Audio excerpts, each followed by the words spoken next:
Olá, espero que você esteja bem. Cássio Martins falando aqui. Hoje nós estamos com o pastor Thiago Chagas. Que alegria. Pastor da Doxa Church, Isso. Foz do Iguaçu, um homem de Deus, um querido, escritor, né? Escreveu um livro, Jesus para Ansiosos, e tive a oportunidade de pegar esse livro e escutar um podcast dele com o pastor Douglas lá, Douglas Gonçalves, um homem precioso, tem falado muito sobre as emoções esses dias, a importância daquilo que a gente carrega, né, da nossa vida com Deus sobre as emoções. Sim. E nós vamos hoje nessa oportunidade falar sobre esses assuntos, tratar um pouco, eu acho que como é um ambiente de empresa, né, Nutrali é uma empresa que está há 16 anos caminhando aqui no norte de Mato Grosso, no Pará, no agro, tocando empresários, tocando profissionais do agronegócio, fornecedores do agronegócio. A gente se conecta o tempo inteiro com isso, e uma das motivações para esse dia, pastor, é falar um pouco das convicções que você tem, né?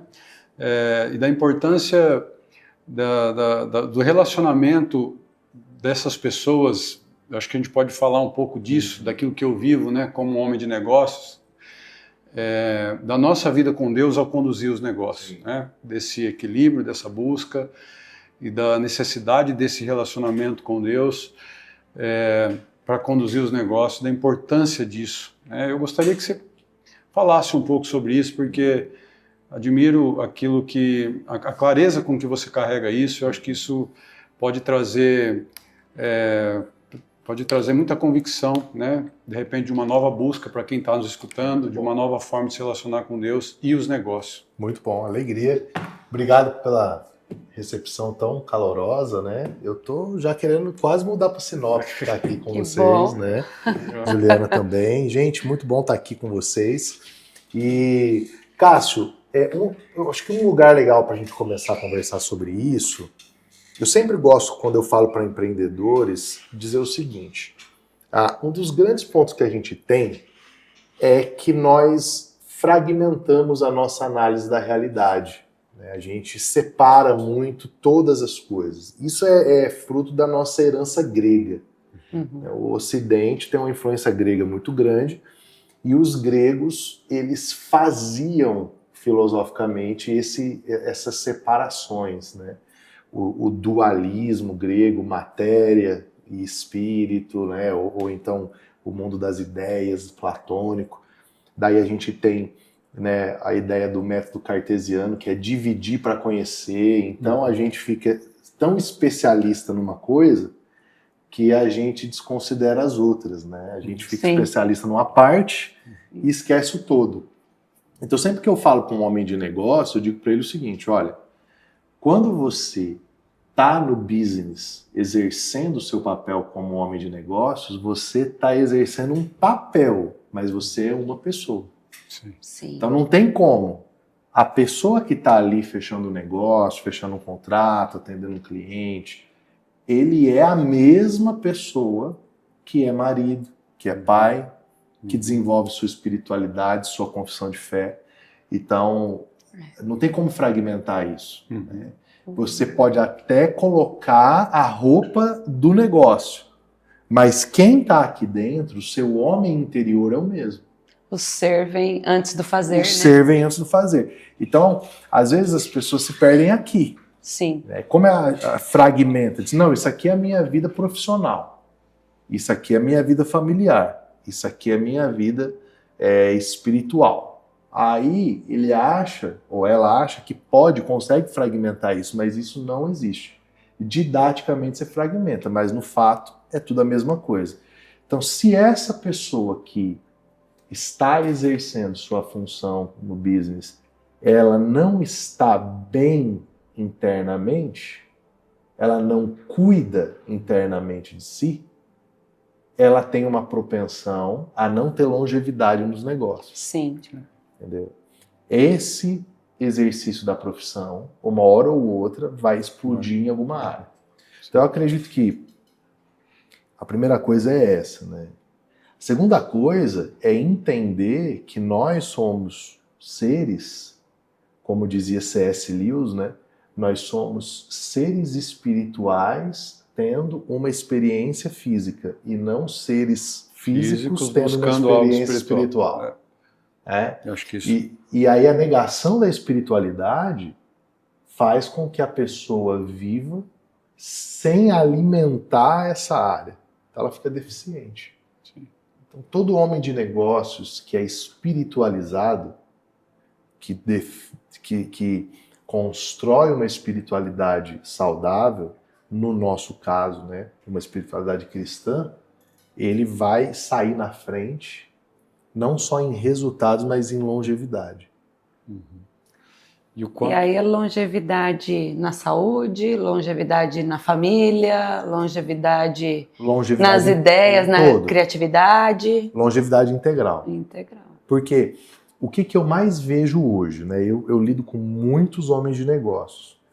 Eu vejo a dificuldade que eles têm de equacionar todos os papéis. Isso. Né? E óbvio, eu não acredito que nós conseguimos andar equilibrados o tempo todo. A gente abre janelas de foco, certo? Só que você precisa entender que se você depreciar coisas que são fundamentais, aquelas áreas que você está focado, que é o seu resultado, que é você chegar naquele fechamento que você quer para o ano da tua empresa, aquilo vai chegar uma hora que não vai ter sustentação. Sim. Porque você negou isso aqui. Vai desgastar. Vai desgastar. Sim.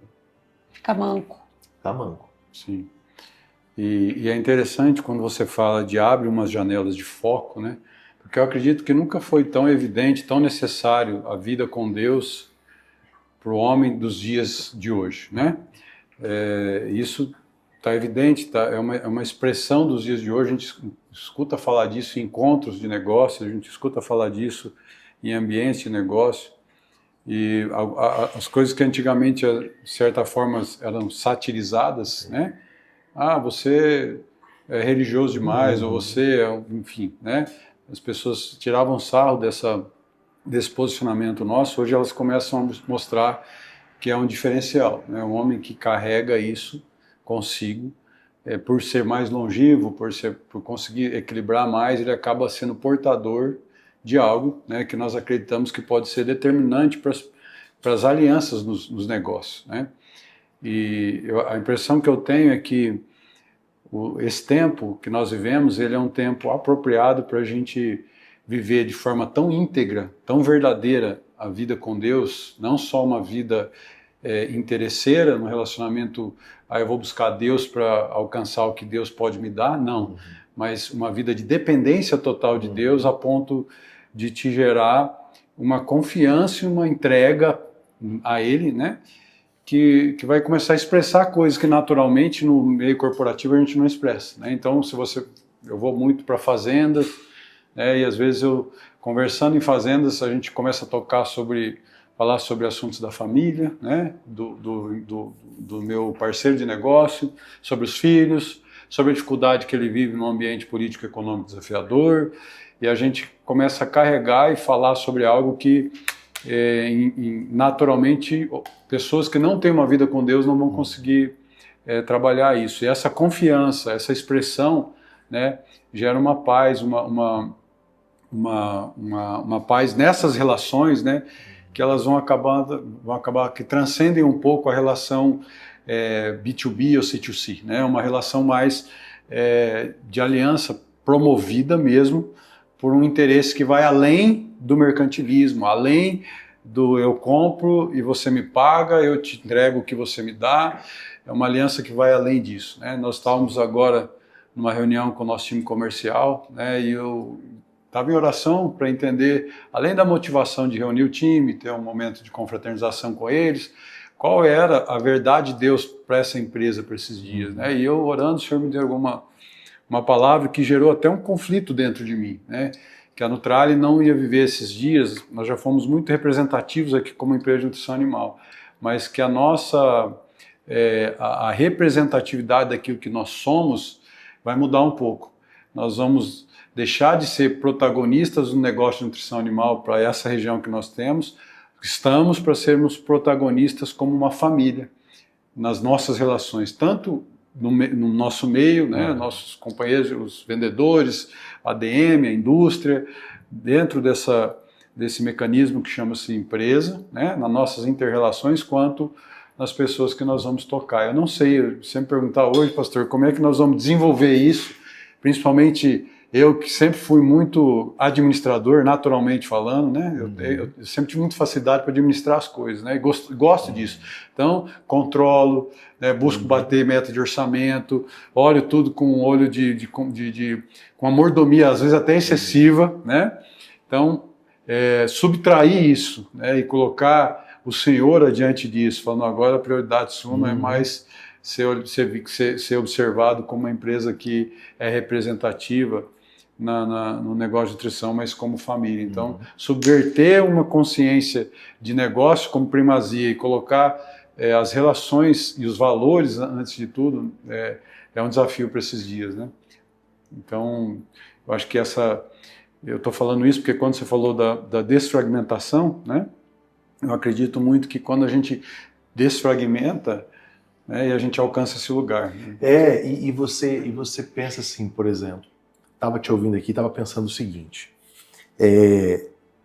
existem alguns movimentos que você faz, né, no business. Por exemplo, você pode prospectar clientes novos, ou você pode dar manutenção para clientes duradouros e longevos. As duas coisas são importantes, mas quando você tem uma relação longeva, você não tem a surpresa da prospecção. Você prospectou, você fez todas as garantias do crédito, da venda, mas você tem o risco. Mas aí se não me pagar, eu vou judicializar, eu vou acionar. Tá, mas você tem a perda.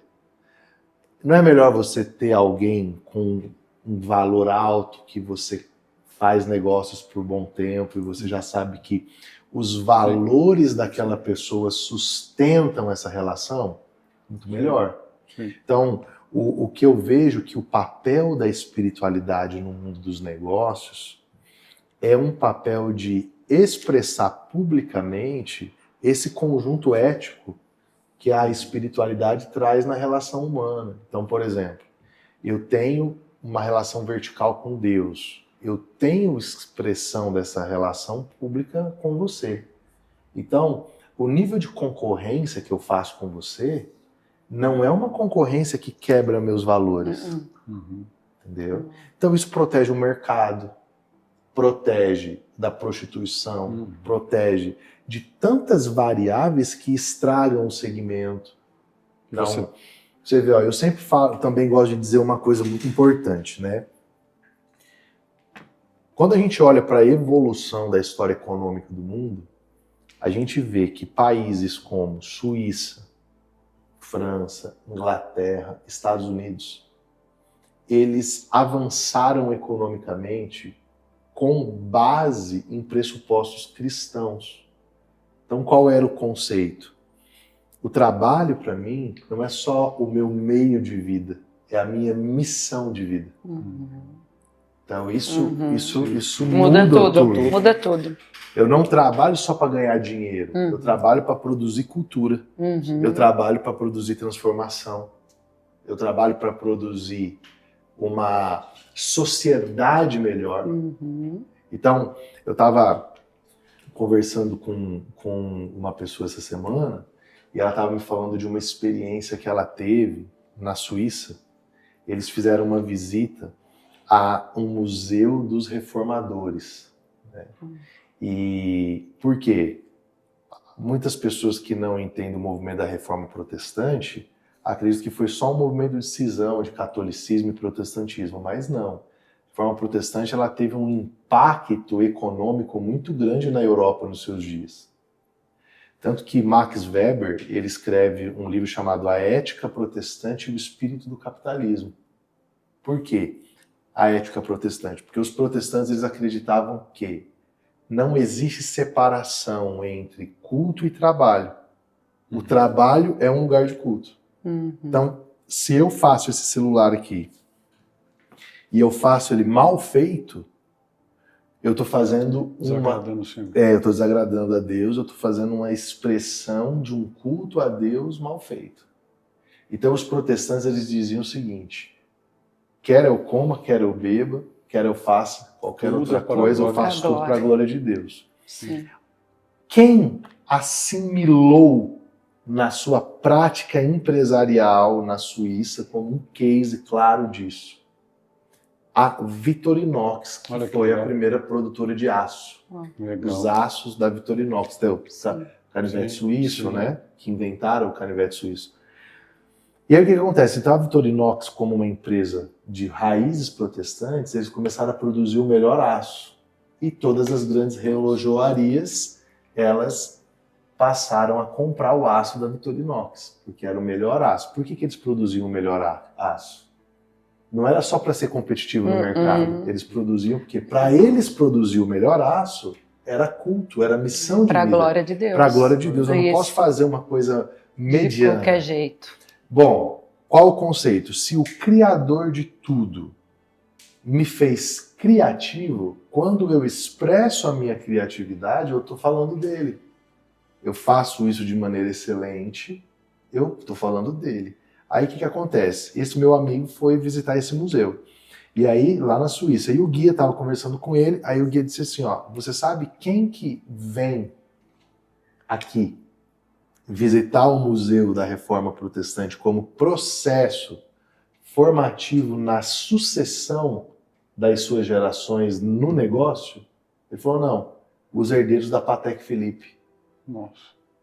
Então, os herdeiros da Patek Philippe são formados em Harvard, mas o último ciclo é visitar o Museu da Reforma para saber que os primeiros Patek Philippes foram produzidos no nível de excelência que foram, porque a raiz é um culto a Deus. Então a gente olha, por exemplo, a Suíça, né? Quem não quer morar na Suíça, né? O IDH, a economia, sim. Mas quem modificou a Suíça foi esse conceito. Então, os melhores chocolates suíços, os melhores relógios suíços. Então esse é o conceito. Então eu gosto muito de encorajar os empreendedores a entender que se eu cultivo espiritualidade, vou dar um exemplo, vou falar na prática, chão da vida agora, você está com a tua equipe de vendas aqui, aí você pega lá 4, 5 caras da tua equipe e eles vão fala aí uma cidade aqui que normalmente poderia, sei lá, Campo Grande? Alta Floresta. Alta Floresta, vamos lá. Os caras vão para Alta Floresta. Aí dentro da tua equipe você tem um cara espiritualizado, um cara que preza por uma fé, ele valoriza esses princípios milenares aí que vêm de sabedoria, princípios de família e tudo mais. Aí chega lá, 2 caras da equipe falam assim, não, a gente vai hoje pra festa, nós vamos depois numa boate, e aí 4 horas da manhã os caras estão na rua ainda, bêbado, tudo, outro dia tem expediente. O cara que é espiritualizado, ele foi dormir 10h30 da noite, ligou uma chamada de vídeo pra mulher, tchau, fez uma esteira e foi dormir. Quem que vai performar melhor no dia seguinte? Sim. Entendeu? Então assim, se a gente excluísse, que nós não estamos excluindo, mas se a gente excluísse toda a dimensão de relação com Deus, só pelo benefício de performance e a atmosfera de equipe já tinha ganho. Mas imagina fora toda a nossa relação com Deus que nós prezamos tanto. Sim. E o quanto isso... Pode falar. Eu quero fazer uma pergunta prática. Porque o que a gente observa por aí é que tem muitos espectadores de pessoas espirituais.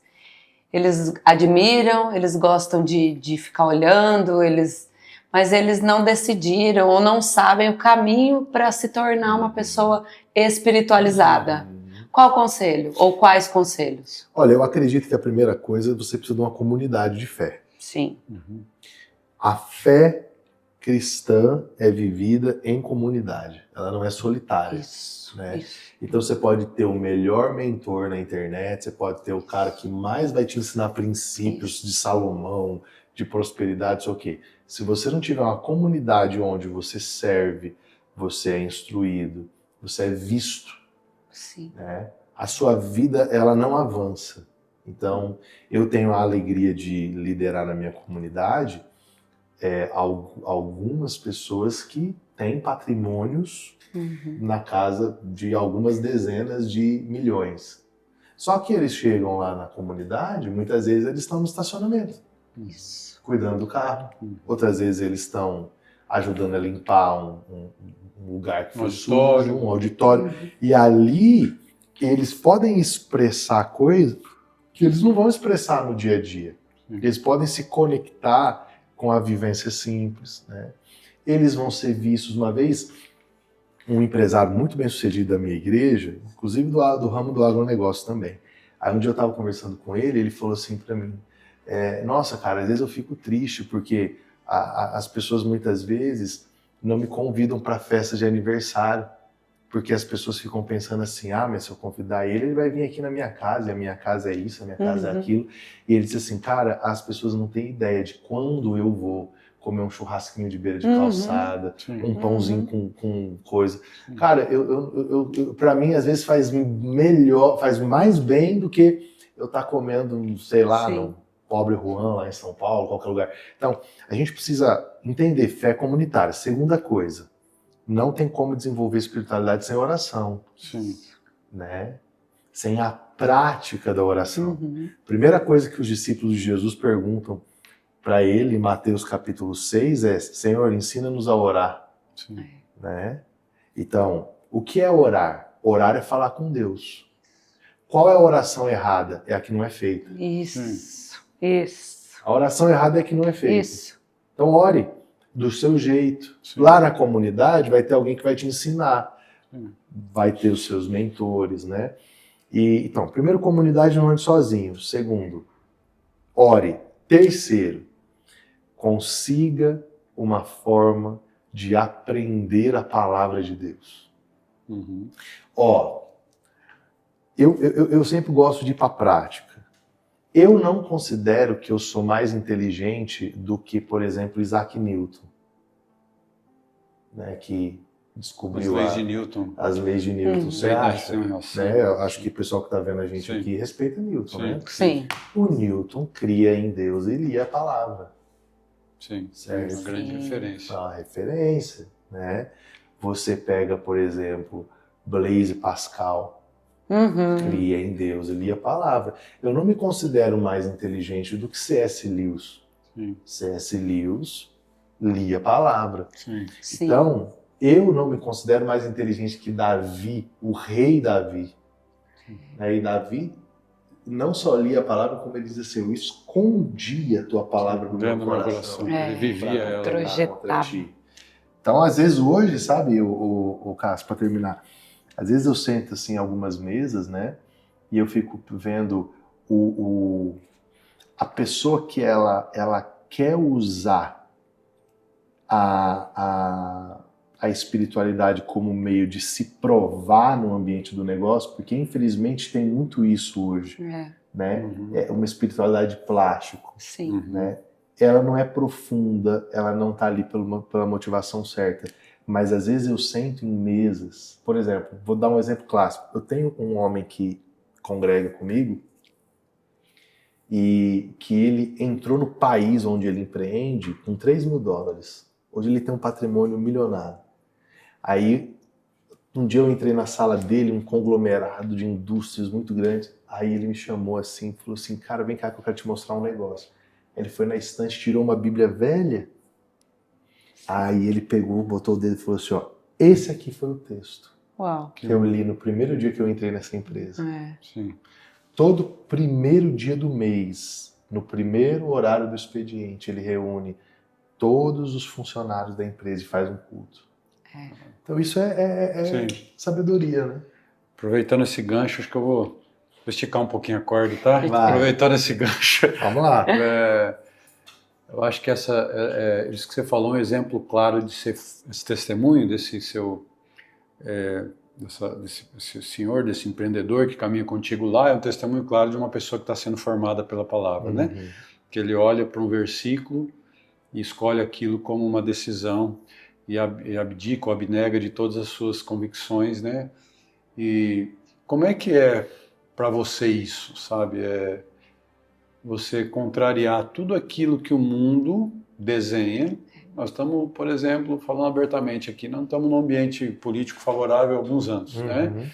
Tem muitas pessoas que se omitem, se desencorajam, perdem a esperança nesse ambiente, né? Como é que a gente adquire essa convicção de viver e ser formado por essa palavra que vai te fazer andar por uma realidade que não é a realidade desse mundo? Como é que é isso? Cara, essa é uma pergunta extraordinária e a resposta é extraordinária no mesmo nível. Eu gosto de uma palavra que é exposição. Eu vou te explicar. Uma das coisas mais importantes para o nosso organismo é vitamina D. Vitamina D, você sabe muito bem disso que você é zootecnista. A vitamina D, ela não é só uma vitamina, ela é uma precursora de hormônios. Sim. Ela é muito importante para o nosso funcionamento. Como que eu posso naturalmente produzir vitamina D? Eu tenho que me expor ao sol. Sim. Então é um fator externo que é em contato com uma decisão interna minha. O sol está lá, ele está para todo mundo. Eu tenho que decidir me expor. Então, o que produz fé? A Bíblia diz, Paulo diz que a fé ela é fruto do ouvir a palavra de Deus. Então é se expor a um ambiente onde a palavra de Deus é pregada. Porque essa capacidade de resiliência, de permanecer no ambiente contrário, no ambiente favorável, ela é gerada pela exposição à palavra de Deus. Então é por isso que precisa existir comunidade, como eu falei. Sim. Precisa existir quem pregue a palavra. Por exemplo, eu tenho muita experiência com um homem de negócios. Eu tenho muitos empresários na nossa igreja e muitos profissionais liberais, médicos. Um dia terminou um culto, eu terminei de pregar, eu olhei num empresário que estava sentado e eu senti um ímpeto. Eu disse assim para ele, sobe lá na minha sala para a gente conversar. Aí ele subiu, eu não tinha um tema, não tinha uma reunião, não tinha um assunto, não tinha nada. Ele subiu, foi até onde fica meu gabinete. Quando ele sentou, ele desabou a chorar. Aí ele disse assim, ó, tudo que eu precisava era desse momento agora. Isso. E aí eu falei, então vem cá que eu vou orar com você. Isso. Entendeu? Às vezes, para suportar um governo com condições contrárias, a crise e dólar e variação cambial, o que eu preciso? Eu preciso de fé. E às vezes a fé ela vai vir por uma oração que eu vou receber. Sim. Sim. Então eu vejo hoje o valor de quando eu reúno alguns empresários. Todo mundo, gente, todo mundo tá no mesmo barco. Isso. Alguns estão perdendo muito, outros estão perdendo só um pouco, mas todo mundo está perdendo um pouquinho. O que a gente precisa fazer? Se juntar e orar, porque você sai fortalecido, né? Um conta uma experiência de ânimo que teve para o outro. Então, Cássio, Salomão, que foi um multibilionário aí da sua época, um cara que construiu uma fortuna, não só fortuna, mas cultura, mais beleza, estética, deslumbrantes, sabedoria. Só Jesus superou Salomão na sua sabedoria. Salomão disse assim, ó, aquele que se isola insurge-se contra a verdadeira sabedoria. Nossa, verdade, perigo. Então, quantos empreendedores estão agora isolados? Muitos. Sim. Entendeu? Lá em Foz do Iguaçu, esses dias, um dos caras mais proeminentes do comércio de Cidadela Leste, terceira geração de empreendedores de potência econômica de bilhões, subiu em cima do último andar do prédio dele e se jogou com 2 filhinhas novas adolescentes. Então, o porquê poderia ter sido socorrido se estivesse no meio de uma comunidade, tivesse pedido uma oração. Como quebrar esse medo? Porque pra gente pedir socorro, pra gente viver em comunidade, a gente tem que expor. Isso. E expor revela a nossa fragilidade. Sim. E talvez essa seja a maior dificuldade dos empresários, homens de negócios, do business, acostumados a ter o controle, a tomar as decisões. Sim. Dicas práticas. Olha, primeira coisa, você precisa entender que você não tem o controle. Isso. Né? Então acontece uma coisa dentro de você e de mim todos os dias, né? Vamos fazer aqui uma conta de padaria, tá certo? Se você tem um coração que bate numa frequência mais ou menos normal, 80 batimentos por dia. Aliás, por minuto. Então eu vou fazer uma conta aqui, uma conta básica. Ó, 80 vezes 60, 4.800, então. Por hora. Vezes 24. Vezes 24, 115.200. 24 um dia, né? Vezes 115.200. Olha o tamanho dessa conta. Ó, vezes 30, 3.456.000 vezes. Por mês. Por mês.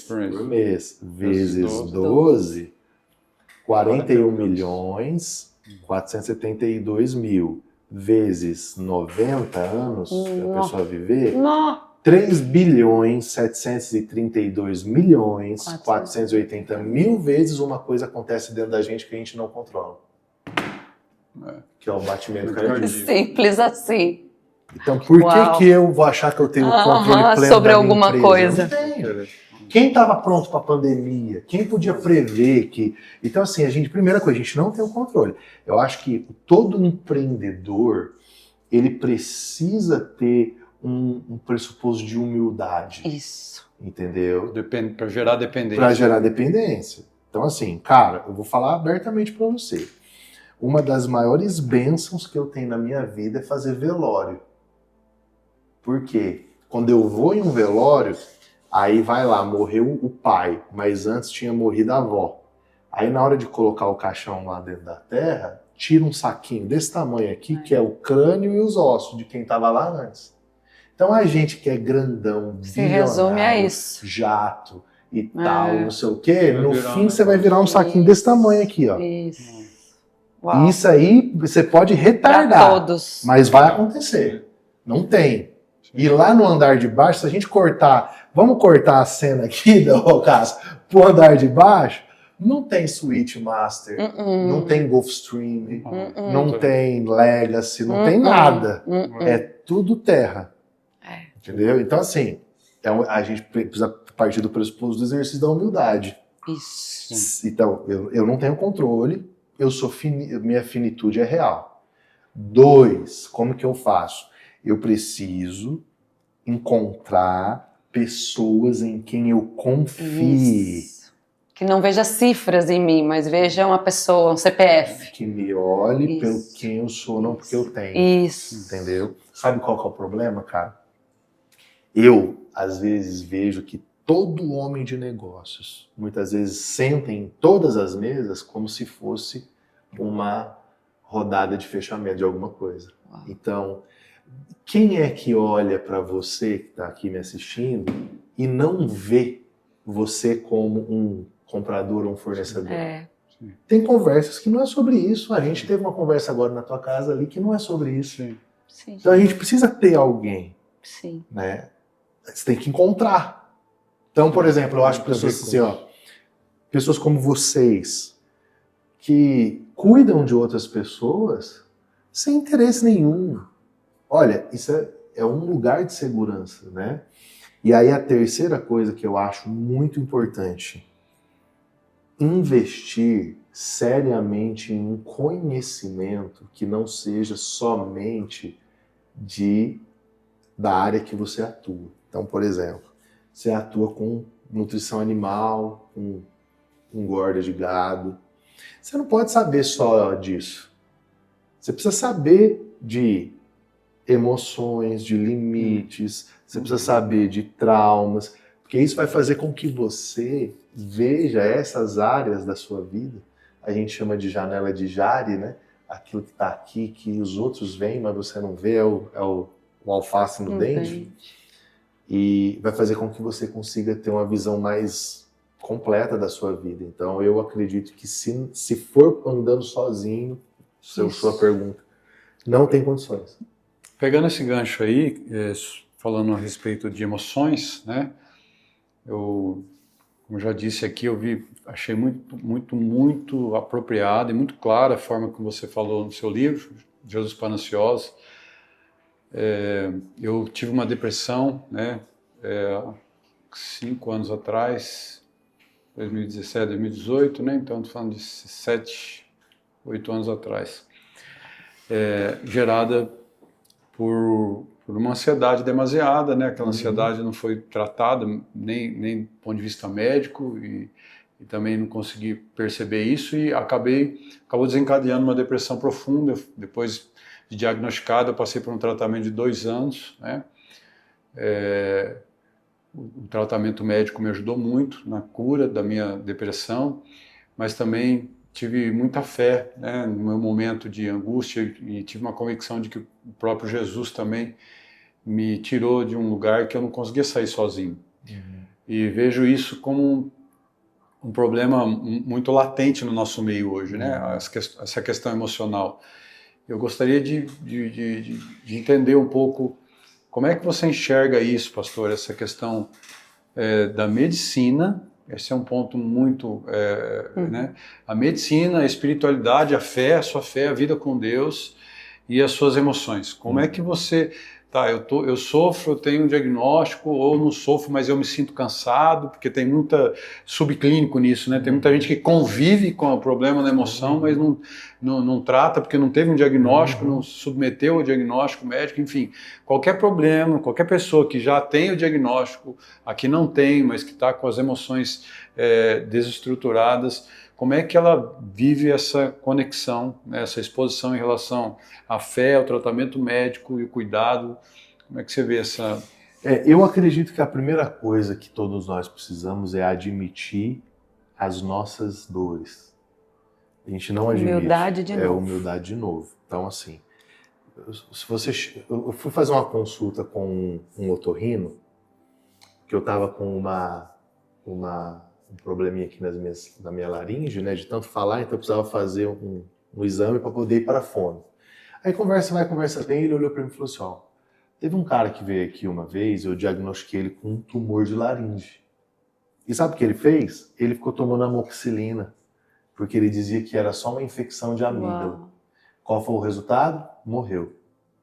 Então, a primeira coisa é admitir o seguinte, eu posso ter, como ser humano, uma lesão física, sim, um trauma emocional e uma necessidade espiritual. Em alguma dessas 3 áreas eu posso estar com uma demanda. Sim. O que eu preciso? Se eu tenho uma lesão física, quem me resolve é um médico. Sim. Se eu tenho um trauma emocional, eu preciso de terapia. Sim. Sim. Entendeu? Preciso de terapia.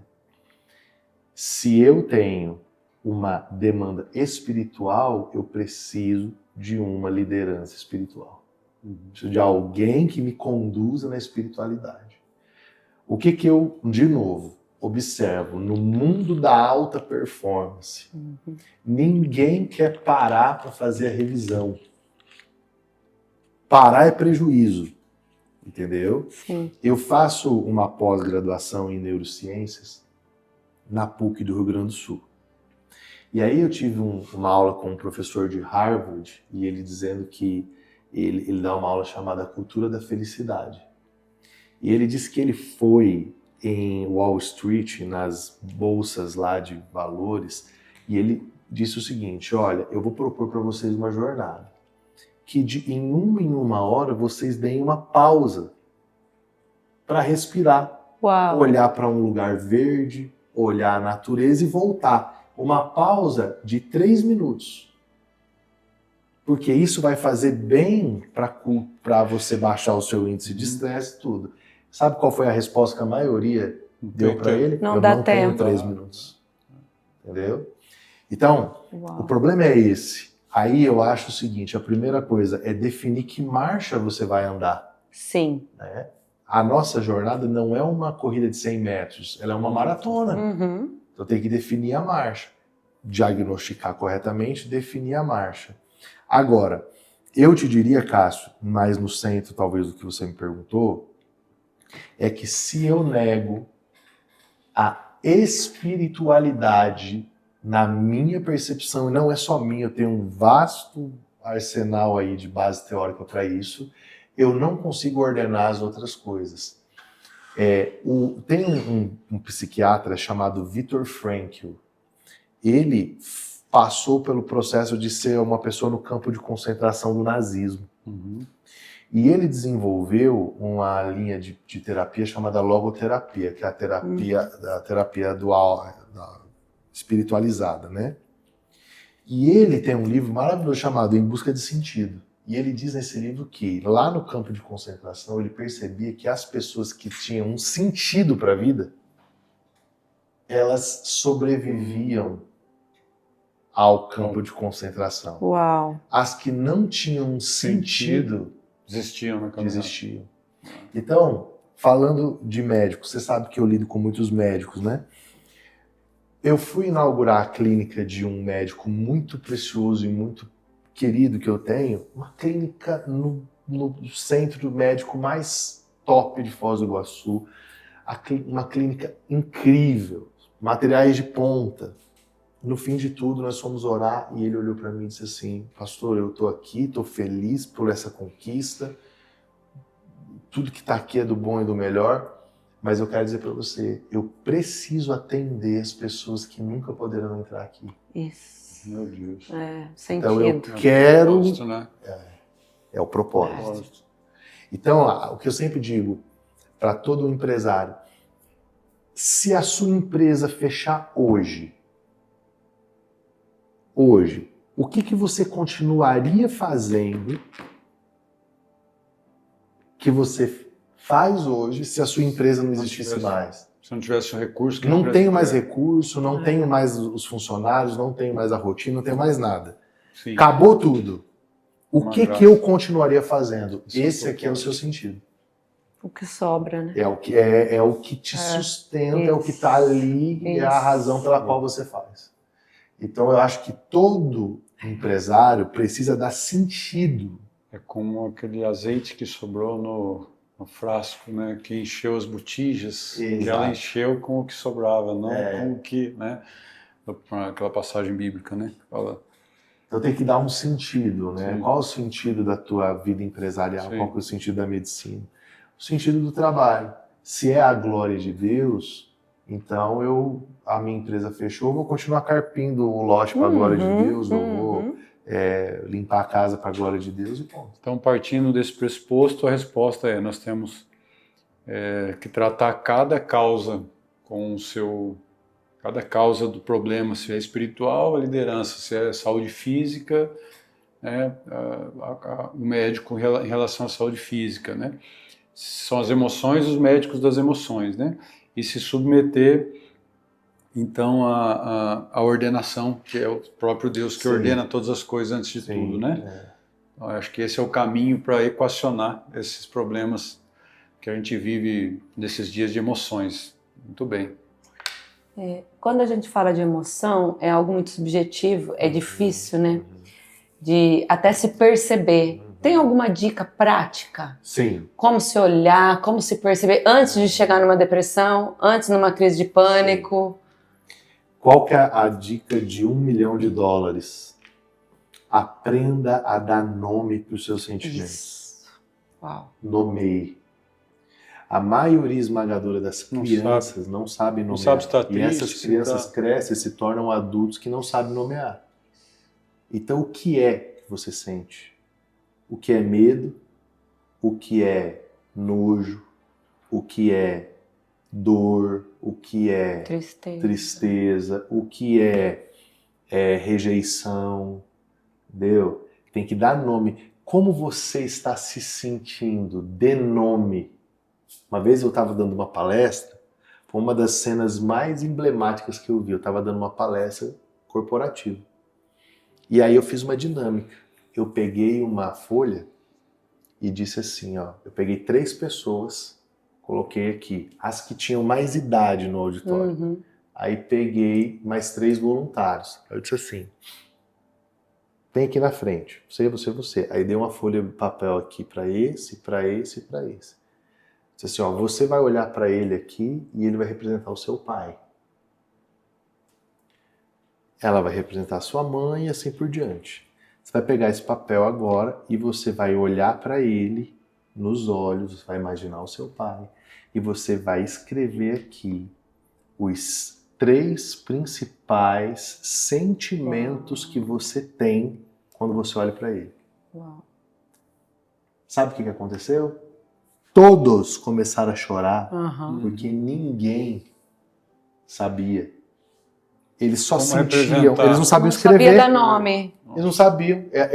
Eles não sabiam olhar e dizer assim, é decepção, é frustração, é rejeição. abandono, não sabe. Então, eu estou sendo prático, porque não tem como eu resolver a minha dor se eu não sei nomear. Sim. Eu não sei dar nome.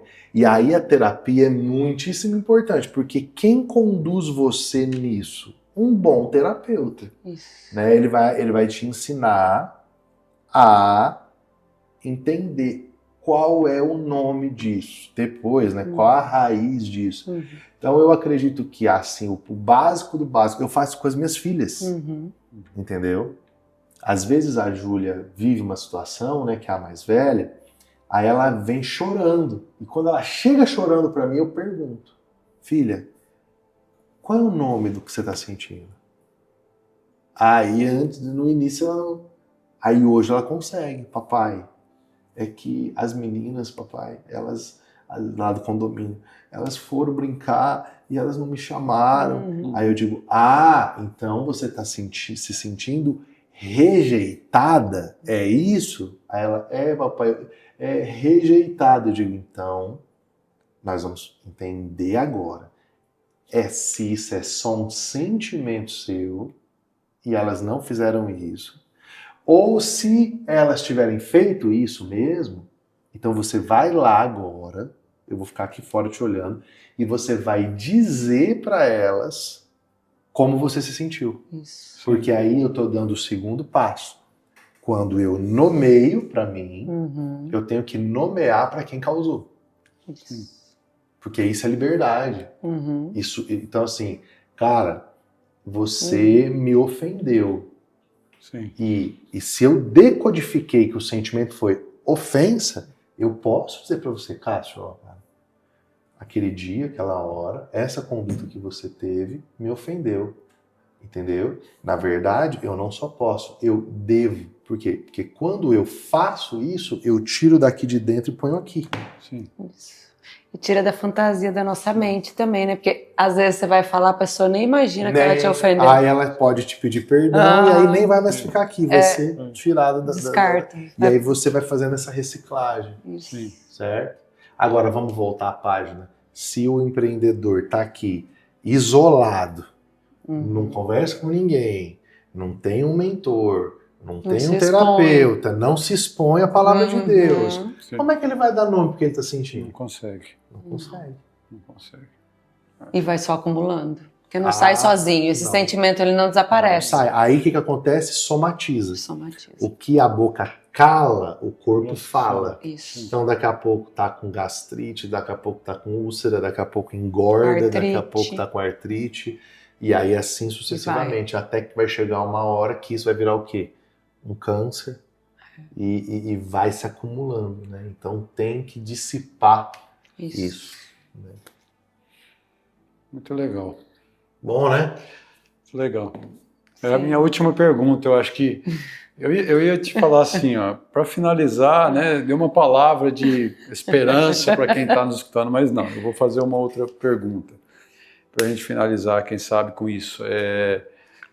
Você acredita Você acredita no propósito como uma prioridade antes dos resultados na dimensão dos negócios? Você acredita que isso pode ser uma verdade? E se a pessoa consegue, se tratando do meio corporativo, se as pessoas conseguem equacionar isso, ou seja, estabelecer os propósitos antes dos resultados e viver bem com isso. Sim. Você acredita nisso? Eu acredito. Porque assim, uma coisa é a gente florear isso, né? Uma coisa é a gente dizer isso, né? A prática é difícil. Viva o propósito, mas não viva o resultado, né? A prática. Outra coisa é você conduzir uma empresa num meio competitivo, onde a gente sai numa segunda-feira, você tem que vencer a concorrência, você tem que treinar o time que não bate meta. Tem conta para pagar. Você tem as contas para pagar e tudo mais, né? Então, isso é prático, ou seja, para viver de forma equacionada nas emoções e com uma convicção, viver bem, você vai ter que subverter tudo isso, né? De alguma forma você tem que despriorizar isso, imagino eu, né? Então você acredita que isso é possível, pastor? Então, eu acredito que sim, mas eu não acredito que isso passa por perverter isso. Eu acredito que passa por uma habilidade de governar sobre. Governar sobre. Eu sempre digo o seguinte, Cássio e Ju, existem palavras na Bíblia que elas deveriam estar escritas em todo lugar que a gente olha, entendeu? Por exemplo, graça, eu devia ter graça escrito em todo lugar. Generosidade, eu deveria ter generosidade em todo lugar. Uma palavra que deveria estar em todo lugar é governo. Sim. Por quê?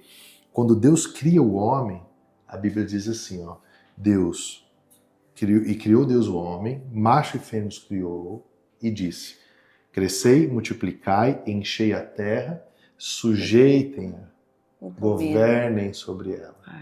Então, o que acontece? Mandamento bíblico. É um mandato da minha posição no mundo. Quem é o ser humano? O ser humano é um governante. Ele foi feito para governar. Sim. Então, sacerdócio. Isso mesmo. Agora, o que eu preciso? O maior governo que Deus me chamou para exercer, o primeiro, sobre o meu tempo. Sobre o tempo? Sobre o tempo. O governo sobre o tempo. Por quê? Porque se eu digo assim, eu não tenho tempo para ir na academia, por exemplo, eu não estou dizendo a verdade. Porque todo mundo tem 24 horas por dia e tem gente que está indo na academia e tem a mesma carga de trabalho que você. Na verdade, não é que eu não tenho tempo, é que eu não governo no tempo.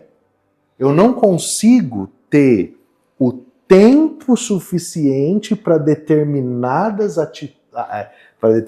ações para que eu possa ter essas determinadas ações. Compreendeu? Então, eu não acredito que viver o propósito de Deus necessariamente é subversão de resultados empresariais. Entendeu? Não acredito. O que eu acho é que para viver primeiro, eu não separo propósito de Deus e resultado. Eu vou dar um exemplo prático. Se eu tenho 10 funcionários na minha empresa e essa empresa dá prejuízo, certo? E ela sistematicamente está prejuízo e tal, eu vou quebrar. E o que eu vou ter que fazer com esses 10 caras? Demitir. Aí esse cara que foi demitido, ele vai ficar em dívida. Aí ele vai colapsar emocionalmente, aí o casamento dele acaba, aí ele vai usar droga, aí ele vai beber. Então, manter uma empresa saudável é espiritual. Entendeu? Bom, isso aqui é uma aba da espiritualidade. Agora, dentro disso daqui, eu posso pensar o seguinte, eu vou usar aqui fazer aqui uma ideia. Eu tô aqui nesse mês, aqui a minha empresa tá no pau a pau, tal, vai fechar 0 a 0, não lucrei nada. Mas aí eu tô no meu momento de oração e Deus fala no meu coração assim, faça isso. Por tal coisa ou por alguém. E isso é absurdo quando eu olho dentro do lucro do meu ano. Se eu fizer isso, eu não estou tirando do meu lucro. Eu estou tirando talvez até do caixa da empresa. Bom, não faz sentido. Do ponto de vista contábil, não. Mas eu tenho certeza que é Deus que falou para eu fazer? Eu tenho essa convicção? Tenho. Então eu faço. Sim. Agora eu faço todos os meses? Não. Eu faço toda hora? Não, só Deus quando vai ele ficar manda. me pedindo isso toda hora? Não. Então eu acho que o povo é muito emocionado. Isso. Agora, o que eu preciso? Vamos lá. Eu entendo que isso aqui é como se fosse uma igreja. Eu acredito que toda empresa, ela funciona como uma casa sacerdotal. Como uma igreja. É uma igreja. E aí aqui é o seguinte, aqui beleza, isso aqui é o meu lugar que eu dou dignidade, que eu discipulo, que eu faço aquilo. Cara, eu preciso melhorar o meu governo sobre o tempo, eu vou procurar ajuda. Eu não vou subverter isso. Então, agora, eu não sei se eu te... É uma fuga. Eu vejo muitos empresários fazendo isso. Eles estão atravessando... Bom, uma vez eu sentei com um cara, o cara estava passando um mau momento. Aí, eu olhando, ele falando. Claro, né, triste, estava se queixando e tal. Aí, no fim, eu falei assim para ele, deixa eu te fazer uma pergunta. Quanto tempo tem a tua operação? Ele falou, minha operação tem 2 décadas. Eu falei, no global das 2 décadas, você está melhor hoje do que 2 décadas atrás? Você teve mais lucro? Isso. Não tem nem como comparar. Eu falei, brother, então descansa teu coração, vai pescar. Hoje você não está bem? Isso. Você não ficou rico até o meio-dia hoje? Fecha a porta e vai pro rio jogar um anzol. Amanhã você volta. Faz uma mentoria, uma consultoria, pede uma avaliação externa, vamos ver o que este momento do teu negócio está pedindo. Mas não a história toda do teu negócio, porque ela não é a história toda. Você pode estar sem liquidez agora, mas olha o tanto de patrimônio que você tem acumulado. Então, só que aí, cara, lembra do que vamos voltar para lá atrás. O cara está isolado. Sim. O cara não está exposto a ninguém. Sim. O cara não tem comunidade. Sim. O cara não investe em conhecimento. Sim. Ele vai ter lucidez para fazer isso? Não, tá desordenado, né? Está tudo desordenado. Aquilo que é a proposta. Então eu acredito que dá para conduzir as duas coisas, vai ter hora que Deus vai te pedir a oferta da viúva e você vai ter que fazer. Sim. Porque aí é fé. Sim. É a hora que você exercita a sua fé. Maravilha. Maravilha? Maravilha. Muito obrigado, Thiago. Prazer. Encerrando aqui no Tralicast, acho que você vai ter uma experiência com essas palavras de hoje. Deus te abençoe. Coloque em prática. Até o próximo episódio.